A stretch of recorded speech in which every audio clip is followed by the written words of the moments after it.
Hi everyone, my name is Hannah and I work in the prevention team at Cancer Council ACT. If anyone was here a couple years ago when my colleague Sophie did this presentation, you may notice that some things have not changed. This is unfortunately due to a lack of new data. However, we hope that despite some similarities to the previous presentation, you will still find the information beneficial and maybe learn something new. Before we begin, I would like to acknowledge the traditional custodians of the land on which we are gathered, the Ngunnawal people, and I would like to pay my respects to elders past and present. I also extend that respect to any Aboriginal or Torres Strait Islander people who may be watching online. As I hope to share knowledge with you, I would like to acknowledge the contribution of First Nations people to knowledge sharing in this country. This is what we will be covering throughout this presentation. We will be providing more general information at some points, but also look at more specifics around your roles as firefighters and the risk of skin cancer. Let's start with UV radiation.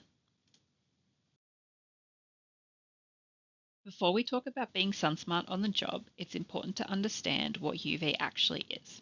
So UV stands for ultraviolet radiation.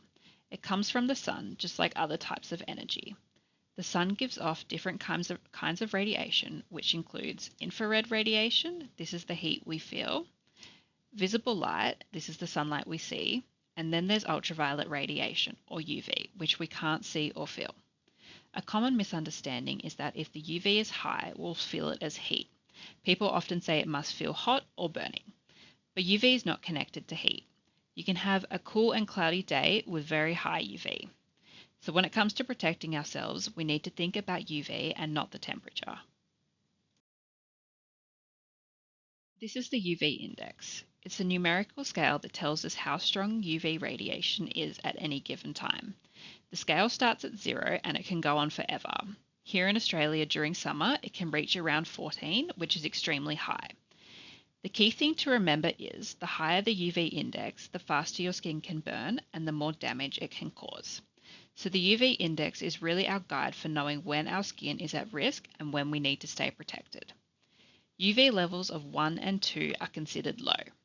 For the general population, sun protection is usually recommended once the UV reaches 3 or above. That's the point where the UV is strong enough to start causing skin damage fairly quickly. But people who work outdoors, or if someone is outside for extended periods of time, sun protection should be used no matter the UV.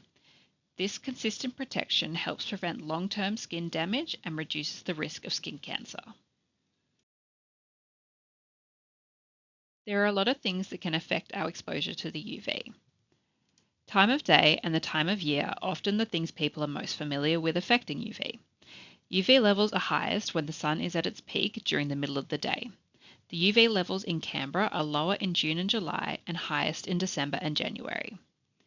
Your location in Australia also affects the UV exposure. Different parts of Australia get different levels of UV.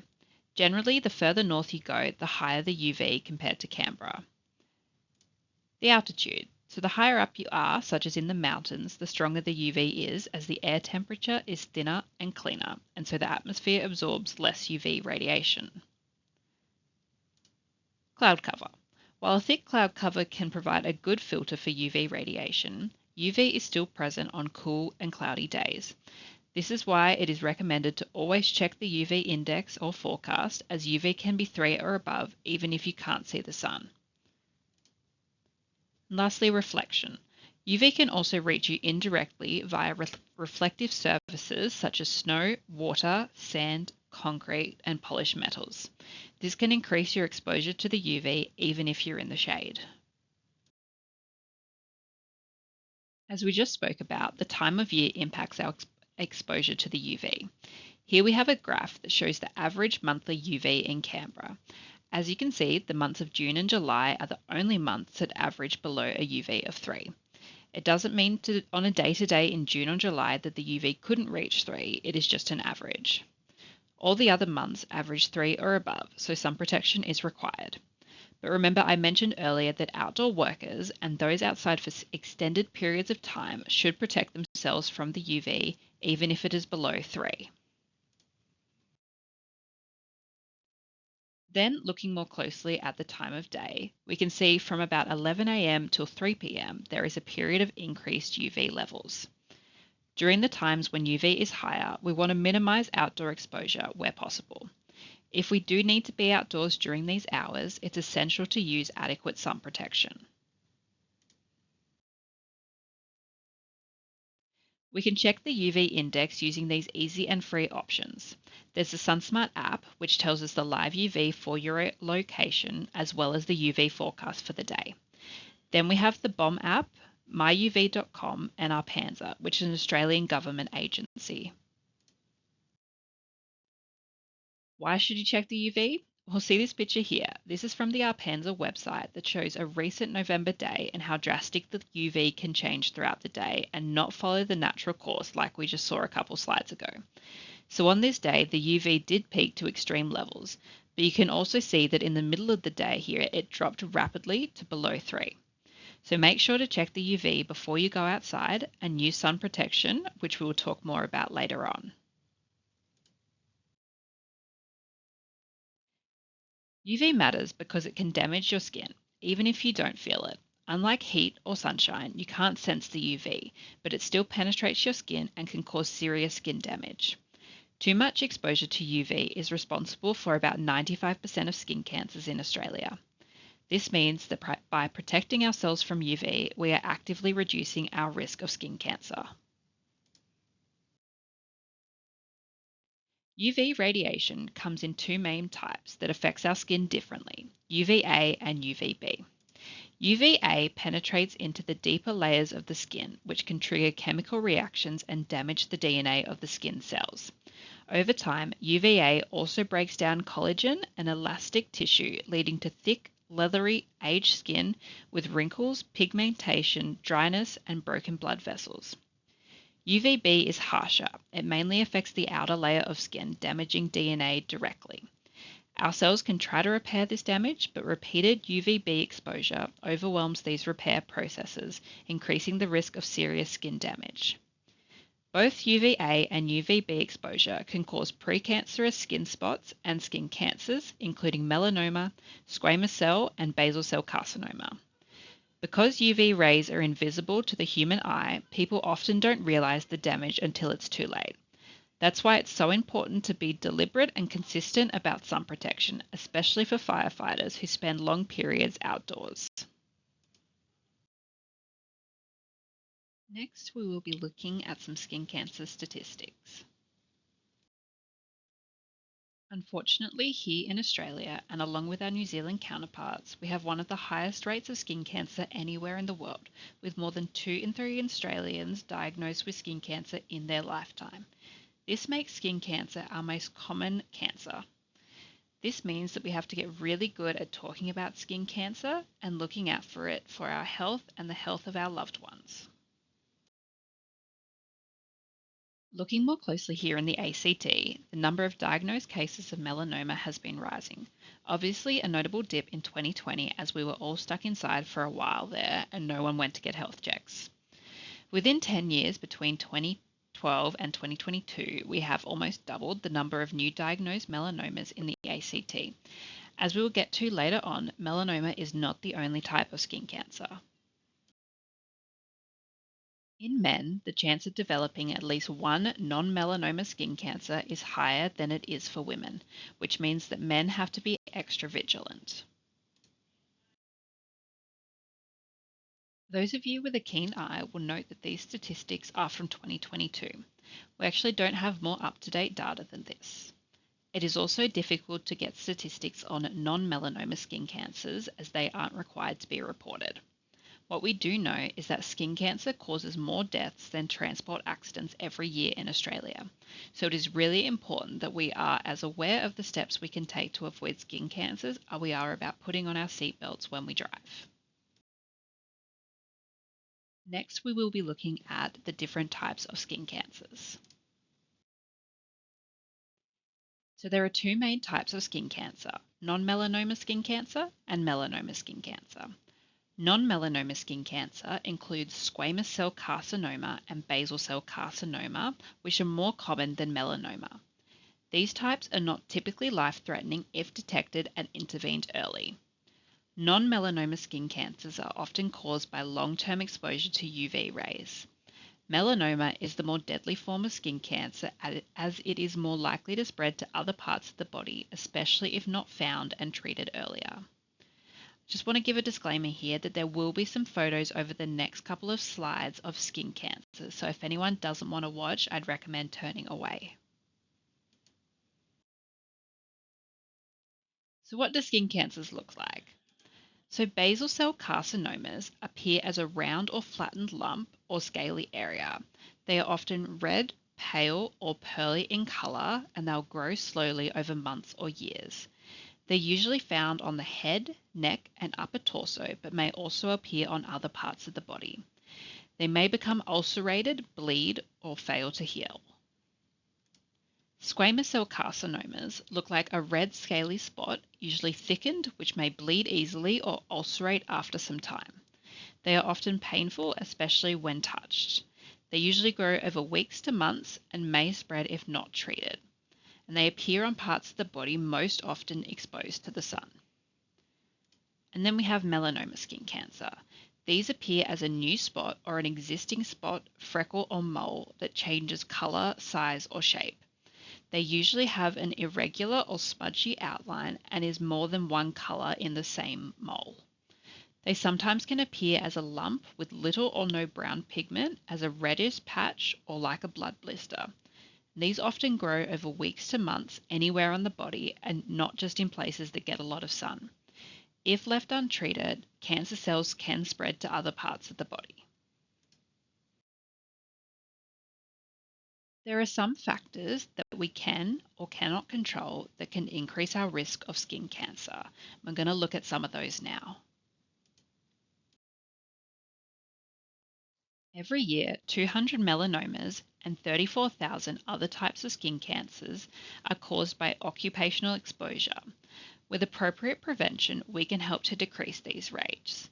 This is the most recent data we have, with no new data since 2006, so this is now nearly 20 years old. In relation to you guys as firefighters, we have several studies showing an association between your job and having higher rates of skin cancer. Within Australia, firefighters have a 45% higher chance of developing melanoma throughout their careers compared to the general population. What the evidence does show is that despite a higher chance of developing a skin cancer, firefighters have similar mortality rates from melanoma as the general population. In July 2022, the World Health Organization assigned the occupational exposure as a firefighter as a Group 1 carcinogenic. This essentially means that there is sufficient evidence that being a firefighter makes you more susceptible to specific types of cancer. The International Agency for Research on Cancer found sufficient evidence that being a firefighter is linked to higher rates of mesothelioma and bladder cancer.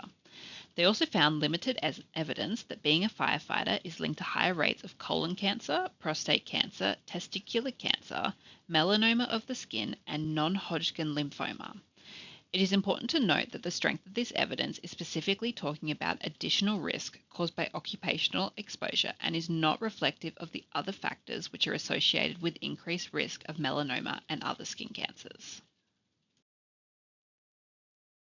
Polychlorinated biphenyls, or PCBs, are another carcinogenic agent with sufficient evidence in humans for melanoma.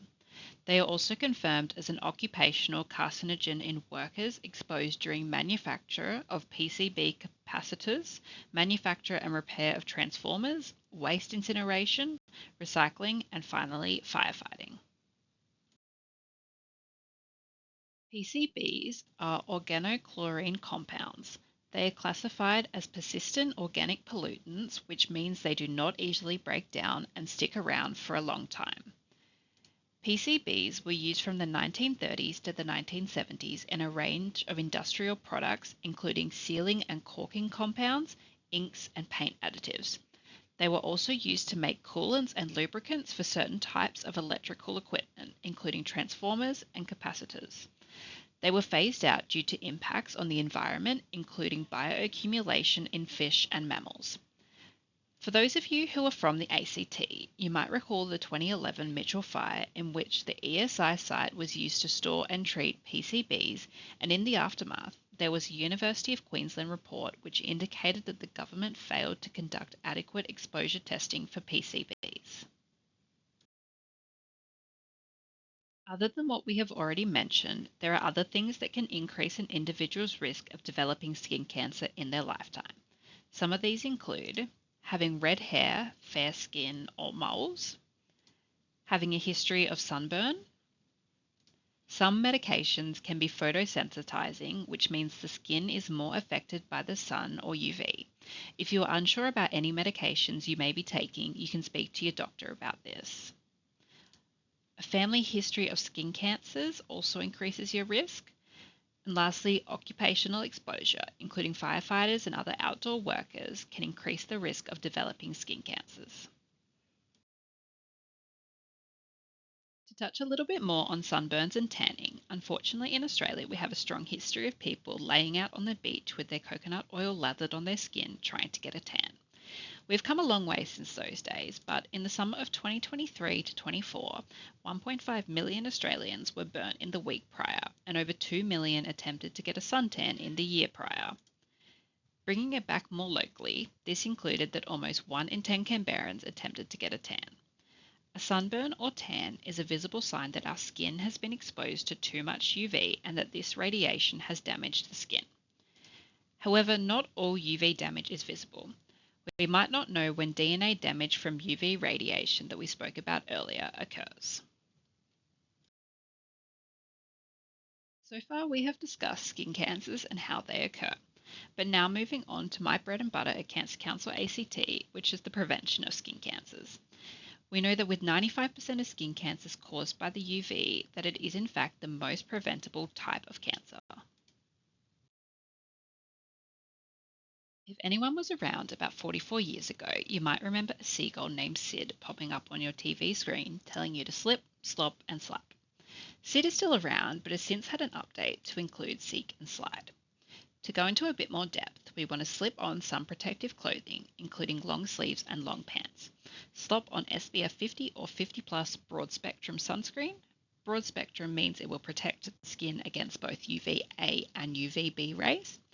We want to slap on a bucket, broad-brimmed or Legionnaire-style hat, seek shade, and finally slide on those sunnies. Cancer Council recommends a combination of sun protection measures when UV levels reach 3 or above to reduce the risk of developing sunburns and skin cancer.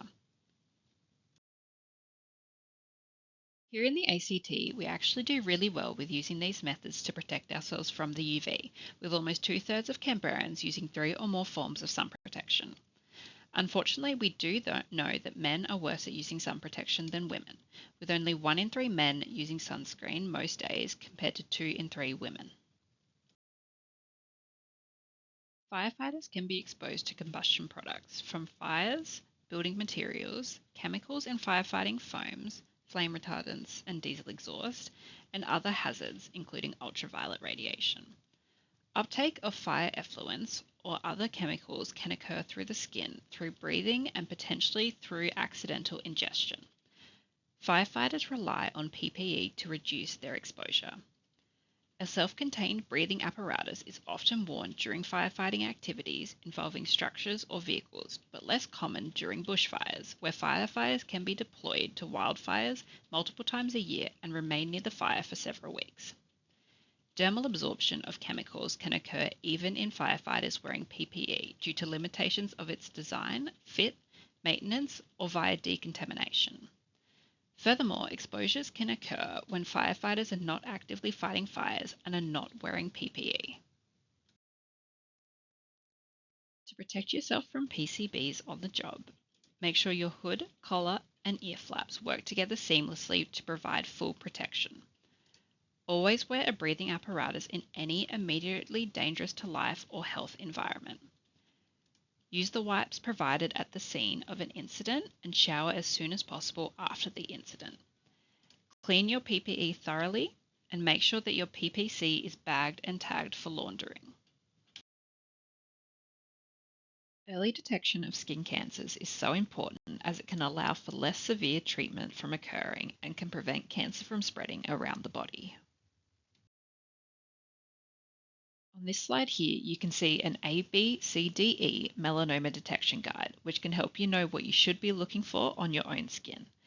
The A is for asymmetry, where the two halves of the melanoma do not match. The B is for border irregularity, meaning the edges are uneven and may be scalloped or notched. C stands for multiple colours, such as brown, tan, black, red, and blue, all appearing on the same mole. The diameter of a melanoma is usually larger than a pencil eraser, which is approximately 6 millimeters, but lesions can be smaller and growing in size. Finally, the E stands for evolving. If you notice a change or that something is different, such as a change in the mole's shape, size, color, or elevation on your skin, it is a good idea to talk to your GP and get them to check it out. If a melanoma is left untreated, it can spread to other parts of the body. So now you know what to look out for, you can check your own skin for any signs of skin cancer. You are the best detectors of changes to your own skin as you know your body best. To check your skin, we recommend undressing completely in a room with good lighting and using a full-length mirror to check your whole body. Having a loved one or someone you trust to help check your skin is a good idea as they can help check areas that we struggle to see, such as our backs. Do not forget areas such as your scalp, armpits, between the fingers, under nails, toes, and soles of your feet. Remembering the ABCDE melanoma detection guide rule when checking your own skin, and if you notice any new moles or changes in moles' shape, size, or color, speak to your doctor as soon as possible, as early diagnosis of skin cancer leads to early treatment and a greater likelihood of better outcomes. Like I mentioned, if you notice any changes, speaking to your GP is a great first step. However, we recommend going to your GP regularly to get a general skin check like you would get a health checkup with your GP. People at a higher risk of skin cancer, such as yourselves with an increased risk from your job, should discuss with their doctor about how often to get their skin checked. GPs can examine your skin and advise you regarding appropriate care. GPs are able to treat some skin cancers but can also refer you to a specialist if necessary. Specialist doctors include dermatologists, plastic surgeons, and some general surgeons. We will touch on work health and safety. The workplace is a major source of UV exposure for many adults, so much so that skin cancer is classified as a national occupational disease priority area. As it is considered an employment-related disease, there is a legal obligation. Employers must provide adequate information on hazards, as well as instruction, training, and supervision to help you do your work safely. They must provide you with personal protective equipment appropriate for the job, such as hats, clothing, and sunscreen. Also protect workers as much as reasonably practical against skin and eye damage. Workers, this means you guys, must take all reasonable steps to care for your own health and well-being and cooperate with your employer. For example, this means following all safety instructions, respecting and using PPE equipment properly, and reporting any risk, illness, and injury connected with work that you are aware of. Protection for firefighters is in place. In 2022, a change to the safety, rehabilitation, and compensation laws added more cancers to the list that are presumed to be caused in the workplace for firefighters. One of the new additions is primary site skin cancer, but only if the worker has had at least 15 years in a job that could cause it. In other words, if someone worked in a relevant job for 15 years and developed skin cancer at its original site, it may now be automatically recognized as work-related under the updated rules. For more information about this, please check out Comcare's scheme guidance, disease provisions relating to firefighters, or call the number on the screen. You can also head to their website. Thank you for listening to this presentation. If you have any further questions, you can get in touch with the SunSmart team here at Cancer Council ACT via sunsmart@actcancer.org or give us a ring on 02 6257 9999. Thank you guys.